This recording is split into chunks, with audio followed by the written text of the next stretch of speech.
আমাদের চট্টগ্রাম সমিতি 2017 সালে 6ই মার্চ গঠিত হয়। এই সমিতির আমি কিছুটা প্রেক্ষাপট বলতে চাই। আমাদের ইসলামপুরে আমাদের চট্টগ্রামের যারা ব্যবসায়ী ছিল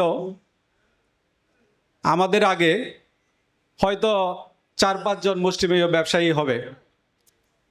2000 সালের পর থেকে আরও কিছু ব্যবসায়ী বাড়তে শুরু করলো এবং 2010 সালের পরে আমাদের চট্টগ্রামের অনেকগুলি ব্যবসায়ী ইসলামপুরে ব্যবসা শুরু করেন। তখন আমরা দেখেছি ইসলামপুরে একটাই সমিতি ছিল, ইসলামপুর বস্ত্র ব্যবসায়ী সমিতি, আর কোনো সমিতি ছিল না। এখন আমাদের চট্টগ্রামের ছোট বড় অনেকগুলি ব্যবসায়ী ইসলামপুরে এসে ব্যবসা করতেছে, কিন্তু কারোর সাথে কারো তেমন ইন্টিমেসি পরিচয় নেই। হয়তো আমরা দুই একজনকে চিনলেও বেশিরভাগ ক্ষেত্রে আমরা অনেককে চিনি না। তো আমাদের এই ব্যবসায়ী ভাইদের কোনো সমস্যা হলো আমাদের ইসলামপুর সমিতিতে যেতে হয়। ইসলামপুর সমিতিটা অনেকটা বিক্রমপুর কেন্দ্রিক। ইসলামপুরের 80% ব্যবসায়ী বিক্রমপুর থেকে আসা এবং বাংলাদেশের অন্যান্য ডিস্ট্রিক্ট থেকে খুব কমেই ব্যবসায়ী আছে। তো আমাদের প্রয়োজনে আমরা মনে করছি যে আমাদের চট্টগ্রামবাসী যেহেতু ইসলামপুরে ব্যবসা করেন, আমাদের সবাইকে ইউনাইটেড থাকতে হবে, একটা আমরা সমিতি গঠন করার দরকার। সেই হিসেবে আজকে আমাদের 2 জন উপদেষ্টা উপস্থিত নাই। তাদের অগ্রণী ভূমিকা ছিল জনাব আজিজুল হক বাদশাহ, জনাব দিদারুল আলম সাহেব এবং মরহুম আবু তালেব ভাই সহ অনেকেই এই সমিতি গঠনের পিছনে তারা আন্তরিকভাবে কাজ করেছিল। তো এই সমিতি অত্যন্ত সুন্দরভাবে গঠিত হয়। এই সমিতিতে তখন সাধারণ সম্পাদক, ফাউন্ডিং সাধারণ সম্পাদক হিসেবে আমাকে নির্বাচিত করা হয়। সেই থেকে আমি আজকে পর্যন্ত নেতৃত্ব দিচ্ছি এবং সভাপতি হিসেবে আমাদের আলহাজ মুজিবুর রহমান সাহেব, উনি 2 বার এই সমিতিতে নেতৃত্ব দিয়েছেন অত্যন্ত সফলতার সহিত। বর্তমানে উনি উপদেষ্টা মণ্ডলীর সদস্য হিসেবে আছেন। আমি মুজিব ভাইকে বিশেষভাবে ধন্যবাদ জানাচ্ছি উনির অতীত কর্মকাণ্ডের জন্য এবং বর্তমানে আমাদেরকে সহযোগিতা করার জন্য। তো আজকে আমাদের এই সমিতি হাঁটি হাঁটি পা পা করে 10 বছরে পদার্পণ করলো। তো এখানে একটা দুঃখের বিষয় আমাকে বলতে হয় যে আমাদের যারা উপদেষ্টা মণ্ডলী আছে তারাই হচ্ছে আমাদের এই সমিতির মূল রোল প্লে করে। সমস্ত কাজকর্ম নির্ধারণ থেকে শুরু করে, কমিটি গঠন থেকে শুরু করে আমাদের যে সমস্ত কার্যাবলী আছে এগুলি সব কিছু ঘিরেই উপদেষ্টা মণ্ডলীরাই বিশেষভাবে পরিচালনা করেন। যেহেতু আমাদের এখানে ইসি কমিটি নাই, আমাদের কমিটিগুলোও তারাই দেন। সুতরাং তারা অত্যন্ত আন্তরিক, এই ব্যাপারে কোনো সন্দেহ নেই। তারা আমাদেরকে এই সমিতি করার পিছনে, বিভিন্ন অনুষ্ঠান করার পিছনে, বিভিন্ন ইভেন্টে, খেলাধুলায় সার্বিক সহযোগিতা যেটুকু দরকার সব কিছুই আমাদেরকে করেন। তো এই প্রসঙ্গে আমি যার কথা না বললেই নয়, আমাদের অন্যতম উপদেষ্টা জনাব দিদারুল আলম সাহেব, উনি বিগ হার্টেড একজন মানুষ। আমরা যখনই কোনো অর্থ নিয়ে ক্রাইসিসে পড়েছি বা আমাদের সমিতির কোনো কর্মকাণ্ডে আমরা অর্থের জন্য কোনো সমস্যায় যদি আমরা পড়ি, উনি কাউকে বলতেন না। উনি না বলেই উনি যা দরকার তাই দিয়ে দিত। উনি বলতো যে ঠিক আছে, আপনারা দেখেন কতটুকু কি করতে পারেন, যেইটুকু সম্ভব হবে না বা যেটা দরকার আপনাদের উঠে নাই বা হয় নাই, সেটার জন্য আমি আছি। যে একজন বড় ভাই, একজন বাবা তার ভাইকে যেভাবে বলে আমি আছি না, সেরকম কথাই উনি বলতেন আমাদেরকে। তা আজকে উনি থাকলে আমাদের খুবই ভালো লাগতো। অত্যন্ত নিবেদিত, অত্যন্ত সাংগঠনিক ব্যক্তিত্ব এবং উনি নিজ গ্রামেও খুবই প্রসিদ্ধ।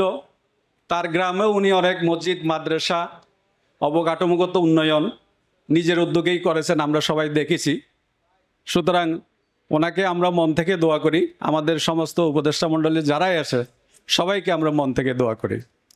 এরপরে আমাদের এই দীর্ঘ পথ পরিক্রমায় যারা এই ক্যাবিনেটের মধ্যে ছিল, বিশেষ করে আমরা যাদের থেকে বেশি সাপোর্ট পেয়েছি তারা অনেকেই হয়তো আজকে এখানে আছে, অনেকেই নাই। যারা নাই তাদের কথাই আগে বলছি। হেলাল উদ্দিন লিটন নামে একজন ছেলে ছিল, এত আন্তরিক সমিতির জন্য, কোনোদিন তাকে কোনো বিষয়ের জন্য ডাকতে হয় নাই। এক সপ্তাহ আগে 15 দিন আগেও যদি একটু নলেজে দেওয়া হয় যে লিটন এই জায়গায় একটু কাজ আছে তুমি আসবা, সবার আগেই উপস্থিত। এরপরে আমাদের যতগুলো ইভেন্ট হয়, খেলাধুলা থেকে শুরু করে মেজবানি থেকে শুরু করে আমরা যে সমস্ত কর্মকাণ্ড করতাম, এই কর্মকাণ্ডর পিছনে অন্তরালে কাজ করতো আরেকটা ছেলে ছিল, তার নাম হলো আব্দুল হান্নান। সে আজকে এখানে উপস্থিত নাই, হয়তো ব্যবসায়িক কারণে কোনো একটা সমস্যার কারণে চট্টগ্রামে অবস্থান করে। আমরা যখন প্রথম অভিষেক করি সাইয়েদ কোকন সেন্টারে, তখন আমাদের এই অনুষ্ঠানের অন্তরালে কাজ করেছিল আব্দুল হান্নান।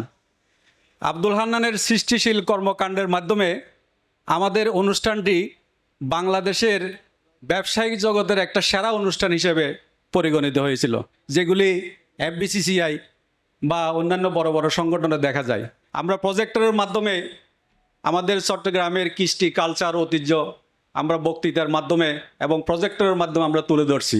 এগুলি আমাদের এই চট্টগ্রাম সমিতি থেকে শুরু করে বাংলাদেশের অন্যান্য সমিতি সবাই এই আইডিয়াটা তখন নিয়েছিল। আমরা এইভাবেই প্রোগ্রামগুলো করছিলাম। সুতরাং আমি তাকেও তার কাজের জন্য স্বীকৃতি স্বরূপে এখন শ্রদ্ধার সাথে স্মরণ করি। সেই সাথে আমাদের এই কমিটির এখনও আছে সহসভাপতি হিসেবে আমাদের আব্দুল আহাদ ভাই। যে কোনো ইভেন্টে, যে কোনো অনুষ্ঠানে তাকে দায়িত্ব দেওয়া হলে খেলাধুলা থেকে যে কোনো দায়িত্ব সে অত্যন্ত সুচারুভাবে পালন করে। এবং সেই সাথে রাসেল ভাই এখন বর্তমানে ক্রীড়া সম্পাদক হবে সামনে, রাসেল ভাইয়েরও আমরা এই কর্মকাণ্ডের মধ্যে দেখতে পাই, বিভিন্ন খেলাধুলা সব কিছুতে এগিয়ে আসে, আমি তাকেও ধন্যবাদ জানাচ্ছি। সেই সাথে একটা ইউথ গ্রুপ আছে আমাদের এই সমিতির, যেমন মোহাম্মদ ফারুক হোসেন, আব্দুল আল মামুন, তারপরে সুলতান মোহাম্মদ মহসিন, আব্দুল মন্নান ভাই, এরকম অনেকে আছে যারা আমাদের সমিতিতে অত্যন্ত অগ্রণী ভূমিকা পালন করে, সব কিছু বিষয়ে ওয়াকিবহাল থাকে। কাউকে ডাকাডাকি বা ফোন করা এগুলি করতে হয় না, তারা নিজের তাগিদে এসে আমাদের সমস্ত কর্মকাণ্ডের মধ্যে অংশগ্রহণ করে। এইসবের মাঝেও আমাদের একটা দুঃখ আছে। দুঃখটা হচ্ছে আমাদের এই কমিটি যারাই দিয়েছেন তাদের মধ্যে 2 জন প্রধান উপদেষ্টা আমাদের মাঝে উপস্থিত হতে পারেন নাই। এটা আমাদের অত্যন্ত দুঃখের বিষয়। আর আমাদের সমিতি যদি 2017 সালে গঠিত হয়, আজকে 18ই মে 2026, সুতরাং 10 বছরে আমরা যদি 2 বছর মেয়াদি কমিটি করি তাহলে আজকে 5ম কমিটি গঠিত হইতে পারত। কিন্তু তাদের কিছুটা অলসতার কারণে হোক, যে কোনো কারণে হোক, তারা কমিটি দিতে দেরি করেন। একবার দেরি হয়েছে করোনা ইত্যাদি বিষয়ের জন্য, এইবারও 1 বছর প্রায় দেরি হয়ে গেছে। আমরা যথারীতি তাদেরকে নোটিশ করেছি যে আমাদের কমিটির মেয়াদ তো পূর্ণ হয়ে গেছে, আপনারা নতুন কমিটি রিনিয়ন করেন। ওনাদেরকে আমরা চিঠির মাধ্যমে জানিয়েছি এবং ব্যক্তিগতভাবে বলেছি, তারপরেও ওনারা এই কমিটি দিতে অনেক বিলম্ব করেছে। যাই হোক, আমাদের এই কমিটি হয়েছে, মহান আল্লাহ তাআলার কাছে শুকরিয়া জ্ঞাপন করছি। এই কমিটি ভবিষ্যতে সুন্দর সুন্দর কাজ দিয়ে, সৃষ্টিশীল কাজ দিয়ে আমাদের সমিতির কার্যক্রমকে বেগবান করবে।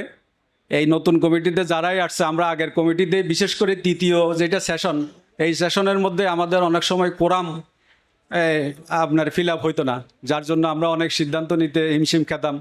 আশা করি এই বিষয়টা ভেবে দেখবেন এবং আমাদের প্রতি 1 মাসে একটা ইসি কমিটির মিটিং আপনারা ডাকবেন। প্রতি 3 মাস অন্তর অন্তর আমাদের ইসি কমিটি সহ উপদেষ্টা কমিটি সহ যৌথ সভা ডাকবেন। এবং আমাদের উপদেষ্টা মণ্ডলীর যেই 2 জন সদস্য আজকে এখানে উপস্থিত আছেন, জনাব আলহাজ মুজিবুর রহমান, ইব্রাহিম হোসেন ভাই, আমি ওনাদের মাধ্যমে অন্য উপদেষ্টাদেরকেও বলবো আপনারা যারা উপদেষ্টা আছেন আপনারা নিজেরা বসে চা খাবেন, সমিতির বিষয়ে আলাপ করবেন। আমাদের সমিতির দুজন কর্মকর্তা বা সভাপতি সেক্রেটারিকে দেখে আমাদের কাজকর্ম চলতেছে কিনা, ভালোভাবে সুচারুভাবে আগাচ্ছে কিনা, এই বিষয়ে আপনারা সবসময় খেয়াল রাখবেন। সুতরাং আপনারা নিজেরাও বসবেন, আমাদের সাথে বসবেন, আমাদেরকে সবসময় পরামর্শ দিবেন এবং আপনাদের পরামর্শ নিয়ে আমরা পরিচালিত হব। আমরা নতুন নতুন কর্মকাণ্ড গ্রহণ করব ব্যবসায়ীদের স্বার্থে। সুতরাং আজকে যে সমস্ত ব্যবসায়ী ভাইয়েরা এখানে উপস্থিত হয়েছেন তাদেরকে অনুরোধ করব, আমরা যখনই একটা মানে অনুষ্ঠান আমরা আয়োজন করি, আপনাদের দৃষ্টি আকর্ষণ করছে, আপনারা একটু আগে আগে আসার চেষ্টা করবেন। এমন অবস্থায় আসেন যে আমাদের প্রধান অতিথি এসে পড়ছে, আপনারা তারপরে আসেন। এটা আসলে অনুষ্ঠানের সৌন্দর্য নষ্ট করে। আপনাদেরকে একান্তভাবে অনুরোধ করব, অনুষ্ঠানের টাইম দেওয়া আছে, টাইম থেকে হয়তো 15 মিনিট বা আধা ঘন্টা এরকম দেরি হইতে পারে, এর বেশি দেরি করাটা সমীচীন নয়।